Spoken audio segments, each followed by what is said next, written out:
السلام علیکم ورحمۃ اللہ وبرکاتہ۔ الحمد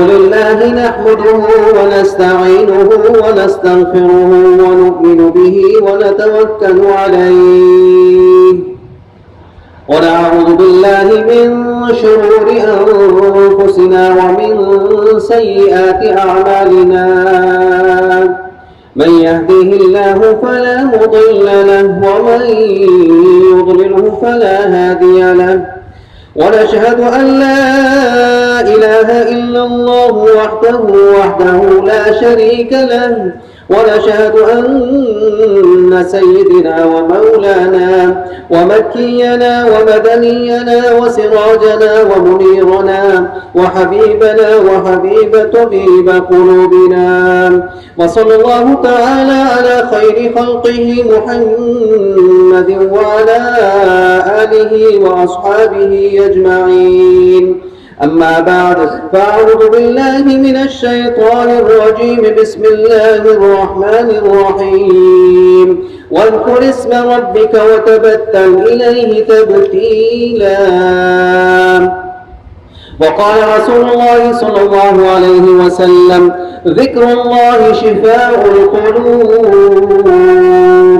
صدق الله العظيم وصدق رسوله النبي الكريم، ونحن على ذلك لمن الشاكرين والشاهدين، والحمد لله رب العالمين. سبحانك لا علم لنا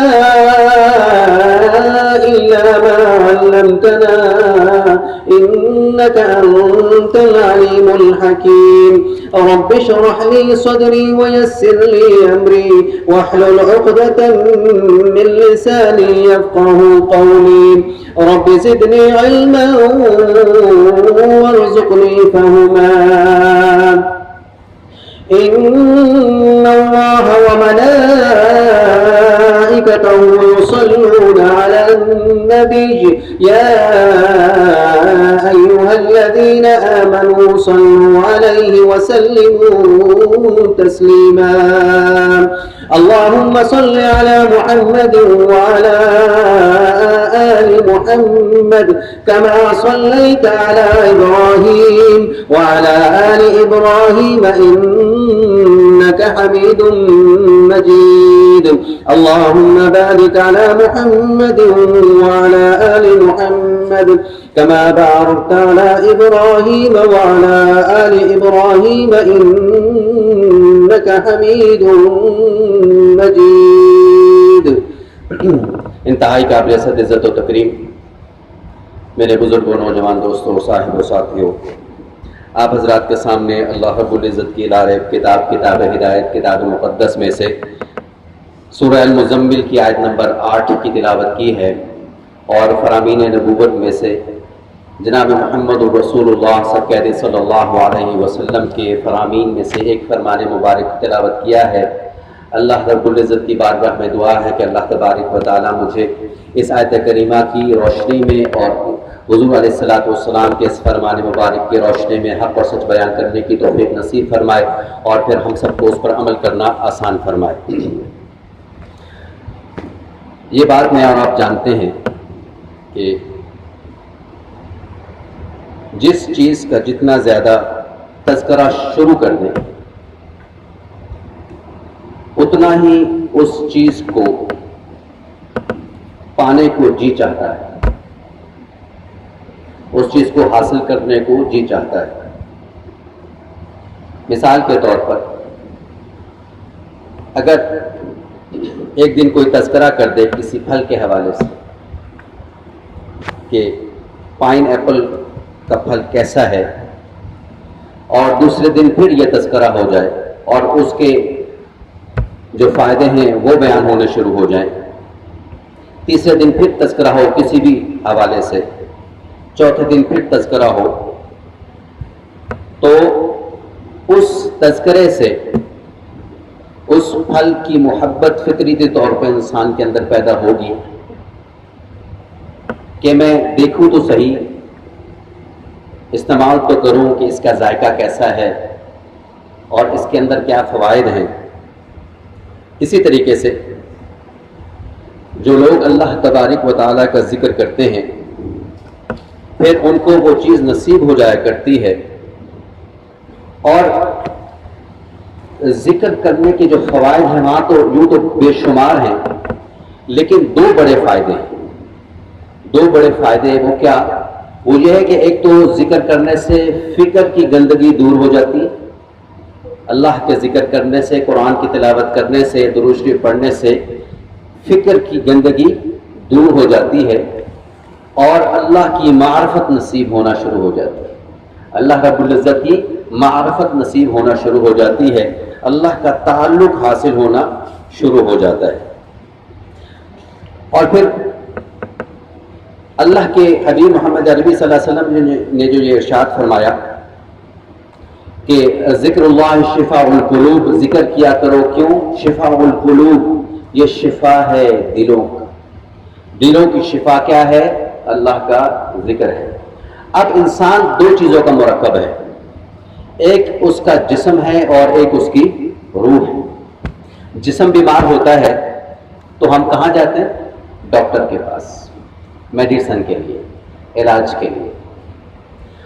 جس طریقے سے انسان کا جسم بیمار ہوتا ہے اسی طریقے سے انسان کی روح بھی بیمار ہو جاتی ہے. جسم کی بیماری تو ڈاکٹر کے ذریعے سے ہوئی، میڈیسن لینے کے ذریعے سے ہوئی.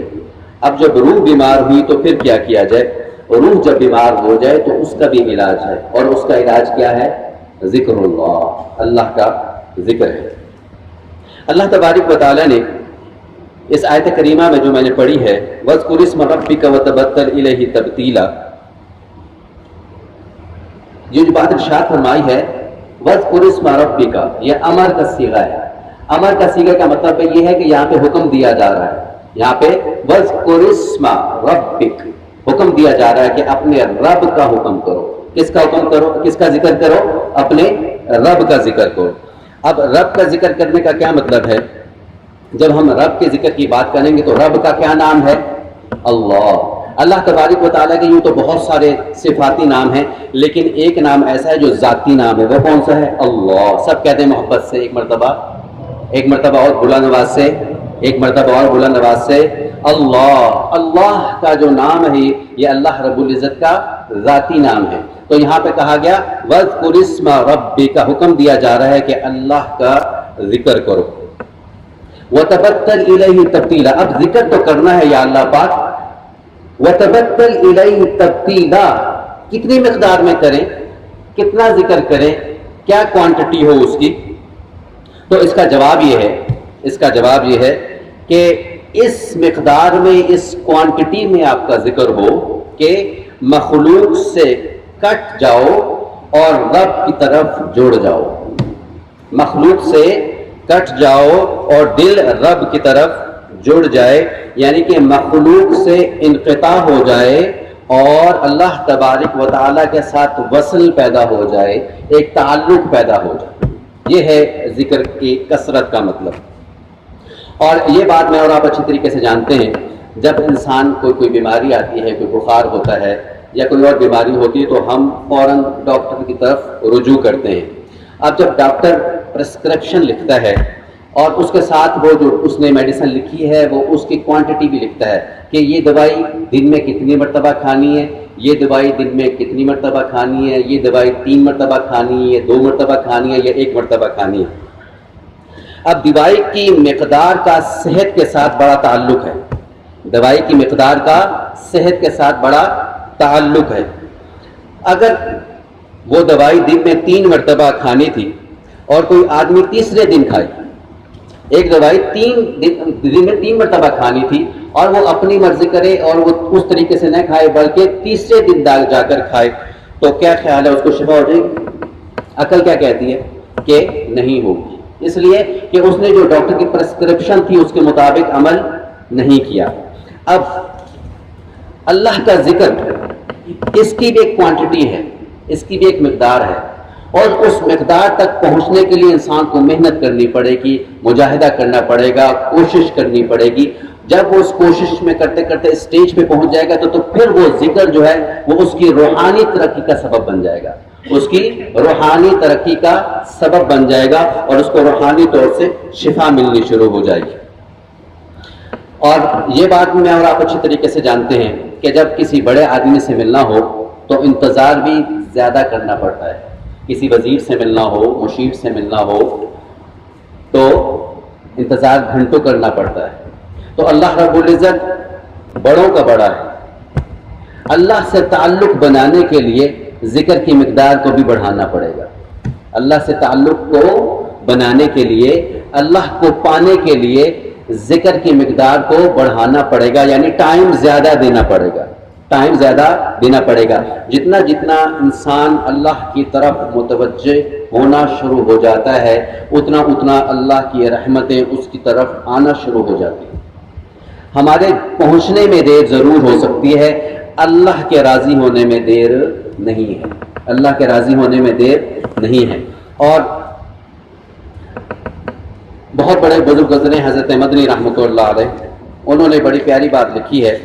فرماتے ہیں کہ انسان ذکر کرتا رہے کرتا رہے کرتا رہے، اس کا ذکر اس کو فائدہ ضرور دے گا، اس کا ذکر اس کو فائدہ ضرور دے گا۔ اور اللہ کے نام میں اتنی برکت ہے کہ جو بھی بندہ اس کا نام لے گا، اگرچہ وہ ریا کی وجہ سے لے، بڑی قابل غور بات ہے، اگرچہ وہ دکھاوے کی وجہ سے لے، ریا کی وجہ سے لے، لیکن رب کے نام کی برکت اس کو ضرور حاصل ہوگی۔ رب کے نام کی برکت اسے کیا ہوگا؟ ضرور حاصل ہو کر رہے گی۔ یہ ہو نہیں سکتا کہ ایک انسان اپنے رب کا نام لیتا رہے اور رب اس کی پکار پہ لبیک نہ کہے۔ یہ اللہ کی، یعنی کہ یوں کہہ لیجئے کہ خلاف ہے، اس کے بعد اللہ کی شان کے خلاف ہے ایک انسان اللہ کو پکارتا رہے اور رب اس کا، اللہ رب العزت اس کا جواب نہ دے۔ یہ اللہ کی شان کے خلاف ہے۔ انسان رب کو پکار کے تو دیکھے، رب کو پکار کر تو دیکھے۔